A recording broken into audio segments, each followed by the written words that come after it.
అందరికీ నమస్కారం.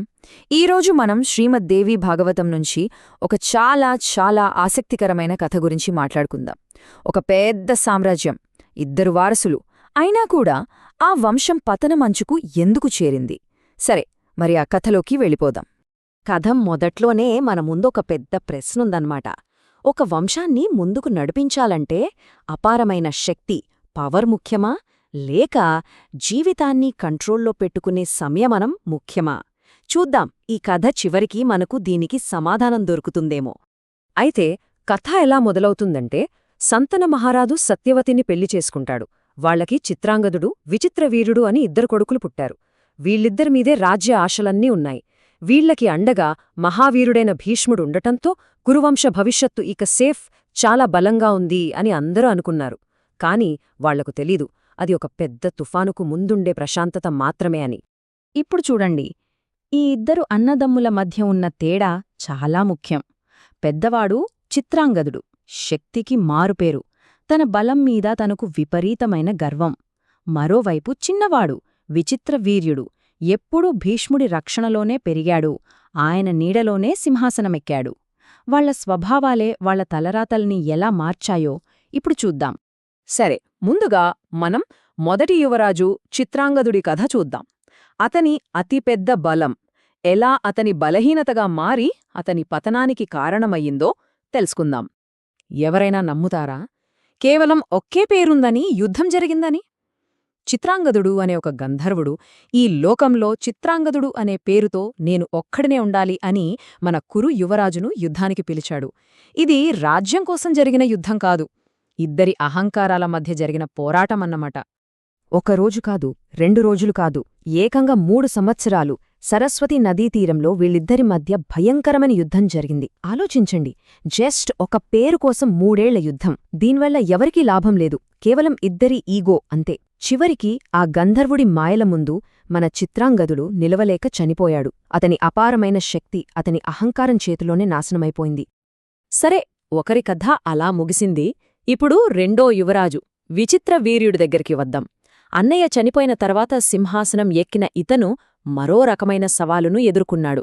ఇది కత్తితో చేసే యుద్ధం కాదు, మనస్సుతో చేసే యుద్ధం. వంశం ఆగిపోకూడదనే ఒకే ఒక్క పట్టుదలతో భీష్ముడు వెంటనే రంగంలోకి దిగాడు. చిన్నవాడైన విచిత్రవీర్యుణ్ణి రాజుగా ప్రకటించి ఒక సంరక్షకుడిగా రాజ్యాన్ని చూసుకున్నాడు. ఇక్కడ భీష్ముడి బాధ్యత, కమిట్మెంట్ మనకు క్లియర్గా కనిపిస్తుంది. విచిత్రవీర్యుడికి పెళ్లిచేసి వంశాన్ని ఎలాగైనా నిలబెట్టాలని భీష్ముడు కాశీరాజు కూతుళ్ల స్వయంవరానికి వెళ్తాడు.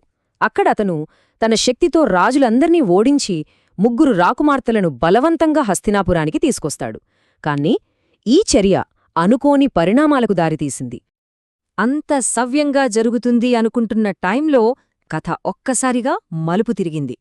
రాకుమారి అంబా అన్న ఈ ఒక్కమాటతో, నేను శాల్వరాజును ప్రేమిస్తున్నాను అని చెప్పడంతో భీష్ముడి ప్లాన్ అంతా తలకిందులైపోయింది. ఇది ఒక పెద్ద విషాదానికి నాంది పలికింది. ఇక్కడ అంబ పరిస్థితి ఎంత దారుణంగా మారిపోయిందో చూడండి. భీష్ముడు ఆమెను శాల్వరాజు దగ్గరికి పంపిస్తే, వేరేవాడు గెలిచిన నిన్ను నేను పెళ్లి చేసుకోను అని అతను తిరస్కరించాడు. తిరిగి వచ్చిన అంబను తన ప్రతిజ్ఞ వల్ల భీష్ముడు పెళ్లి చేసుకోలేకపోయాడు. పాపం, ఆమె అటూ ఇటూ కాకుండా నిస్సహాయురాలిగా మిగిలిపోయింది. ఇక మరోపక్క అంబికా అంబాలికలను పెళ్లి చేసుకున్న విచిత్రవీర్యుడు అసలు రాజ్యాన్నే పట్టించుకోలేదు. పూర్తిగా సుఖభోగాల్లో మునిగిపోయాడు, బాధ్యతలు మర్చిపోయాడు. ఫలితంగా అతను క్షయరోగంతో, అంటే ఈ రోజుల్లో చెప్పాలంటే టీబీతో, పిల్లలు పుట్టకుండానే చనిపోయాడు. అతని జీవితం సెల్ఫ్ కంట్రోల్ లేకపోవడం వల్ల ఎలా నాశనమైందో ఇది మనకు చూపిస్తుంది. ఇప్పుడు చూడండి పరిస్థితి. ఒక అన్న అహంకారంతో పోయాడు, తమ్ముడు భోగాలతో పోయాడు, సింహాసనం ఖాళీ, వారసుడు లేడు, మొత్తం కురువంశమే అంతరించిపోయే ప్రమాదంలో పడింది. ఒక పెద్ద సంక్షోభమన్మాట. ఆ టైంలో రాజమాత సత్యవతికి ఉన్న చివరి ఆశ భీష్ముడే. ఆమె గుండెలోని ఆవేదన, నిస్సహాయత అంతా ఈ ఒక్క ప్రశ్నలో మనకు తెలుస్తుంది. వంశాన్ని ఎలాగైనా కాపాడమని ఆమె భీష్ముణ్ణి వేడుకుంది.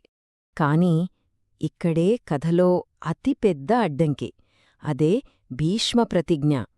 తన తండ్రి సంతోషం కోసం జీవితాంతం పెళ్లి చేసుకోనని, సింహాసనాన్ని ముట్టుకోనని అతను ప్రమాణం చేశాడు. చూడండి, అప్పుడాయన చేసిన ఆ గొప్ప త్యాగమే ఇప్పుడు ఆ వంశానికి అతిపెద్ద సమస్యగా మారింది. అతను రాజు కాలేడు, పిల్లల్ని కనలేడు. ఈ కథ వినడానికి చాలా విషాదంగా ఉంది కదా, కాని ఇది కేవలం ఒక కథ కాదు. ఇందులో మనందరికీ పనికొచ్చే చాలా ముఖ్యమైన పాఠాలున్నాయి. అవేంటో ఇప్పుడు ఒక్కొక్కటిగా చూద్దాం. మొదటిది, చిత్రాంగదుడి కథ మనకు ఏం చెప్తోంది? బలం ఎంత ఉన్నా వినయం లేకపోతే అది అహంకారంగా మారి మనల్నే నాశనం చేస్తుంది. సింపుల్. ఇక రెండోది, విచిత్రవీర్యుడి జీవితం. సంపద, అధికారం అన్నీ ఉన్నా సెల్ఫ్ కంట్రోల్ లేకపోతే ఆ జీవితం ఎక్కువ కాలం నిలబడదు. మూడవ పాఠం అంబా కథ నుండి. సరైన టైంలో సరైన మాట చెప్పకపోవడం, ఒక నిర్ణయం తీసుకోకపోవడం ఆమె జీవితాన్ని ఎలా మార్చేసిందో చూశాం కదా. ఇక చివరిగా భీష్ముడి ప్రతిజ్ఞ. అప్పుడదే గొప్ప త్యాగమే, కాని భవిష్యత్తులో అదే పెద్ద అడ్డంకిగా మారింది. అంటే మనం తీసుకునే నిర్ణయాలు లాంగ్ టర్మ్లో ఎలాంటి ప్రభావం చూపుతాయో కూడా ఆలోచించాలి. అంటే ఫైనల్గా ఈ మొత్తం కథ మనకు చెప్పేదేంటి? ఒక వంశాన్నిగాని, ఒక జీవితాన్నిగాని, ఒక సంస్థనుగాని నిలబెట్టేది కేవలం పవర్ కాదు, డబ్బు కాదు. దానికి నిజమైన పునాది వివేకం, స్వీయ నియంత్రణ మరియు ధర్మం. ఇప్పుడు కురువంశం ఒక రోడ్ క్రాసింగ్ దగ్గర నిలబడి ఉంది. రాజు లేడు, వారసులు లేరు. వాళ్ల కథ ఇక్కడితో అయిపోయిందా? లేక ఈ సంక్షోభం నుంచే ఒక కొత్త కథ మొదలవుతుందా? ఇది మహాభారతంలోని తరువాతి గొప్ప కథకు పునాది వేస్తుంది.